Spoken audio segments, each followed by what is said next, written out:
అన్నామలైని పక్కన పెట్టడానికి కారణం ఏంటి? నిజంగా ఇక్కడ బండి సంజయ్ గారిని పక్కన పెట్టడం వల్ల ఎంత నష్టం చేసిందో అక్కడ అన్నామలై గారిని పక్కన పెట్టడం వల్ల కూడా అంతే నష్టం చేసింది అనేటటువంటి అభిప్రాయాలు ఉన్నాయి కదా. నేను ఒక విషయం చెప్తానండి.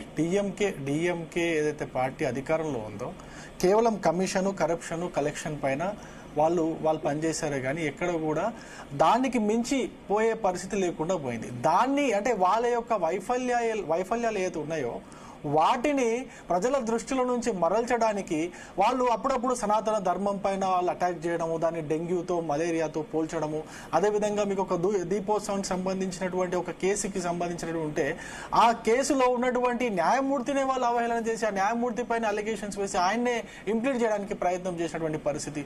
ఇట్లా మొత్తం కంప్లీట్ గా వాళ్ళ యొక్క వైఫల్యాలను కప్పిపుచ్చుకోవడానికి వాళ్ళు ఇట్లా ప్రజల యొక్క దృష్టిని మరల్చే విధంగా, దీన్ని పోలరైజ్ చేసే విధంగా ఒక రకంగా ఇంకొకసారి ఏం చేశారంటే వాళ్ళు హిందీని మా పైన రుద్దొద్దని చెప్పేసి, హిందీ తమిళ భాష కాదని చెప్పేసి, ఒక రకంగా హిందీ మేము మాట్లాడమన్న ఒక రకమైనటువంటి ఎమోషన్స్ ని పట్టే ప్రయత్నం చేశారు. కానీ వాళ్ళ వైఫల్యాలను కప్పిపుచ్చుకోవడానికి చేశారు ఇదంతా కూడా.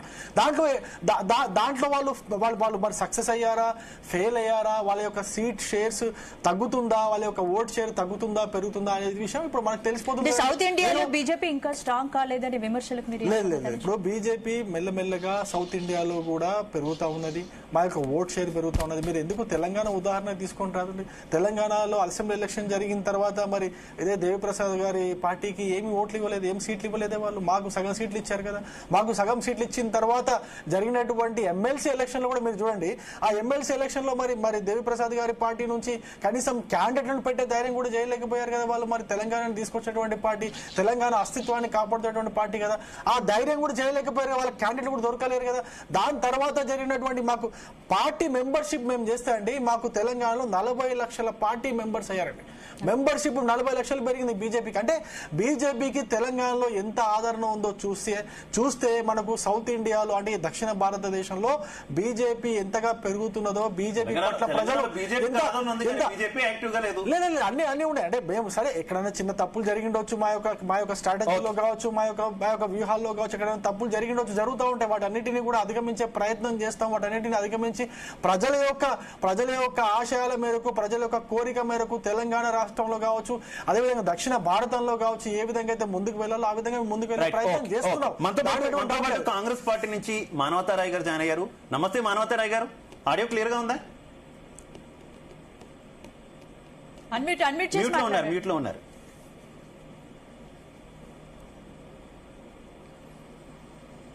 హలో, మానవతారాయ్ గారు ఇప్పుడు క్లియర్ గా ఉంది. మానవతారాయ్ గారు, 5 రాష్ట్రాల ఎన్నికల ఫలితాలు 4వ తారీఖున రాబోతున్నాయి. నిన్నటి నుంచి ఎగ్జిట్ పోల్స్ చూస్తున్నాం. నిన్న దాదాపుగా మెజారిటీ ఎగ్జిట్ పోల్స్ అన్ని వచ్చాయి. ఈ రోజు 1-2 కూడా వచ్చినటువంటి పరిస్థితి. ముఖ్యంగా చూసుకుంటే అటు వెస్ట్ బెంగాల్ కావచ్చు, తమిళనాడు కావచ్చు, ఈ 2 రాష్ట్రాల మీదే ఎక్కువగా అందరి ఫోకస్ ఉన్నటువంటి పరిస్థితి. ఏం చెప్తారు వచ్చినటువంటి ఎగ్జిట్ పోల్స్ గురించి? సరే, ఇప్పుడు ఎగ్జిట్ పోల్స్ అనేవి ఎగ్జాక్ట్ పోల్స్ అవుతాయా కావా అనేది చూద్దాం. ఎందుకంటే దాదాపు ఇప్పుడు కొన్ని రాష్ట్రాల్లో కొన్ని పార్టీలకు అనుకూలంగా, కొన్ని రాష్ట్రాల్లో కొన్ని పార్టీలకు వ్యతిరేకంగా ఇవ్వటం జరిగింది. ఇప్పుడు కేరళ తీసుకున్నట్టే, కేరళంలో కాంగ్రెస్ కూటమి అనేది, యూడిఎఫ్ కూటమి అనేది గెలవబోతుంది, ఏదైతే లెఫ్ట్ పార్టీల కూటమి అనేది ఓడిపోతుందని చెప్పారు. కానీ వాస్తవంగా అక్కడ క్షేత్రస్థాయిలో పరిస్థితులు అదే ఉంది. 10 ఏళ్ల పినరయి విజయన్ పాలనపై వ్యతిరేకత కూడా బలంగా ఉంది. కాబట్టి ఈ నేపథ్యంలో కొంత వాస్తవానికి దగ్గరగా ఉన్నట్లు అనిపిస్తుంది. ఇక తమిళనాడులో కూడా బలమైనటువంటి నాయకత్వం లేదు. తమిళనాడులో బలమైన నాయకత్వం అంటే ఏఐడిఎంకే నాయకత్వం బలహీనంగా ఉన్నది. తర్వాత బీజేపీనే పవన్ కళ్యాణ్ లెక్క విజయ్ని పార్టీ పెట్టించి అక్కడ నడిపించిందనేటువంటి వదంతులు పెద్ద ఎత్తున టీవీకే పార్టీని నడిపించిందని తెలుస్తుంది. అదేవిధంగా అక్కడ 234 స్థానాలు ఉంటే తమిళనాడులో 118 స్థానాలు ఎవరికి ఉంటే వాళ్ళు ప్రభుత్వాన్ని ఏర్పాటు చేస్తారు. కాబట్టి ఇక్కడ మెజారిటీ సర్వేలన్నీ కూడా ఏం తేల్చేసినాయి అంటే, అన్ని రకాల సంస్థలకు పేర్లు ఎందుకు కానీ 120 నుంచి 108 స్థానాల వరకు కూడా డిఎంకే కూటమికే ఎక్కువ సంస్థలు, అత్యధిక సంస్థలు ప్రకటించినాయి.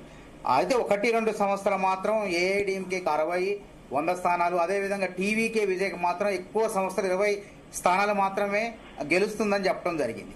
కానీ ఎన్డీటీవీ ఒకటి, కొన్ని సమాఖ్య అనేటువంటి ఇండియా అనే ఒక సంస్థ టీవీకి 98 నుంచి 120 సంస్థలను వస్తాయని చెప్పేసరికి ఇక బీజేపీ వాళ్ళు ఇలా ఎప్పుడు మధ్యాహ్నం అంటే నుంచే మానవతరాయ్ గారు తమిళనాడులో మీరు చెప్పినట్టు డిఎంకే స్ట్రాంగ్ అయితే కాంగ్రెస్ పాత్ర అక్కడ కేవలం సపోర్టింగ్ రోల్. కాంగ్రెస్ మిత్రపక్షంలో ఉన్నది తక్కువ స్థానాల్లో పోటీ చేయడం జరిగింది.